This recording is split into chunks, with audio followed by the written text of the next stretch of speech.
સંયોગમાં મગનભાઈ દંડે, હું ઉમરસાડી વલસાડ ડિસ્ટ્રિક્ટથી આવું છું. આજે ગુરુ પૂર્ણિમા નિમિત્તે અમારા ગુરુજી જે 550 વર્ષથી ગુજરાતની જો જૂનામાં જૂની ગાડી કહેવાતો એવા 550 વર્ષથી ચાલતી માછી સમાજની આ ડાણુથી લઈને પલ્લક સુધી ઉમરસાડી અને દમણ નાની દમણ મોટી દમણથી સંકળાયેલા અમારા માછી કોમના એક જૂની અને જૂની આધ્યાત્મિક ગાદી કહીએ તો ખોટું નથી એવું અમારી ગાદીને 550 વર્ષ થઈ ગયા. એટલે આ માછી સમાજનું ગૌરવનું વાત છે અમારા માટે કે જેઓ અમને માછી સમાજ માટે કોઈ ગુરુ માટે કોઈ તૈયાર નહોતા. 550 વર્ષ પહેલાં એક બહુ જૂની કહાની છે કે દ્વારકાથી આ ગાદીની સંતની સ્થાપના થઈ તો અમારા માછી કોમના તમામ ભાઈઓ બહેનો તરફથી હું ખૂબ ખૂબ શુભેચ્છા પાઠવું છું ગુરુ પૂર્ણિમા નિમિત્તે. અને આ અમારી ગાદીના 550 વર્ષ થયા અને એના પર એક પણ કલંક લાગ્યા વિના આજથી સમય સંભાળી રહ્યા ગુરુ અમારા પૂર્વજોથી ચાલી આવેલી ગાદી આજે ખબર અમારા માટે ગૌરવની વાત છે.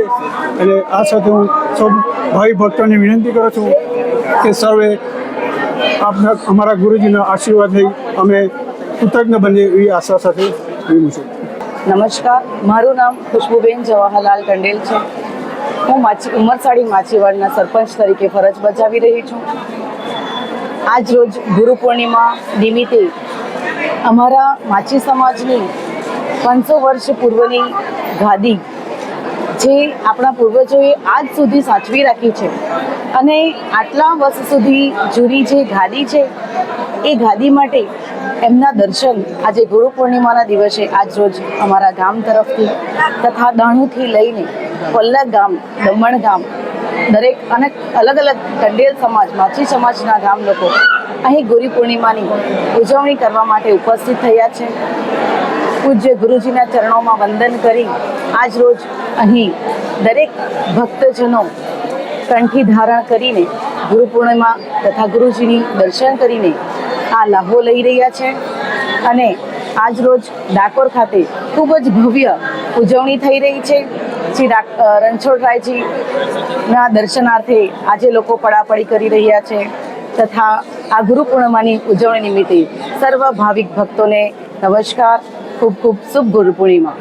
માછી સમાજની કુલગુરુની આ 500 વર્ષની ગાદી છે અને કાંઠા વિસ્તારના જેટલા પણ ગામો છે એ બધા ગાદી સાથે સંકળાયેલા છે. મહારાષ્ટ્રથી લઈને અને ગુજરાત સુધી દરેક જેટલા માછી સમાજ અને મારા ટંડેલ સમાજ જે છે એ બધા જ આ ગુરુ પૂર્ણિમા ઉપર અહીં આવે છે. અને આજે 500 વર્ષની આ ગાદીને હંમેશા એ લોકો પૂજા અર્ચના બંધના બધું કરે છે. અને હું 13મો ગાદીપતિ છું. 12 ગાદીપતિઓ અને જેટલા પણ થયા બધા પરમ વિરક્ત થયા અને આ ગાદીને આ લોકો પોતાની આત્મા તરીકે માને છે. આ માછી સમાજની કુલગુરુની ગાદી છે.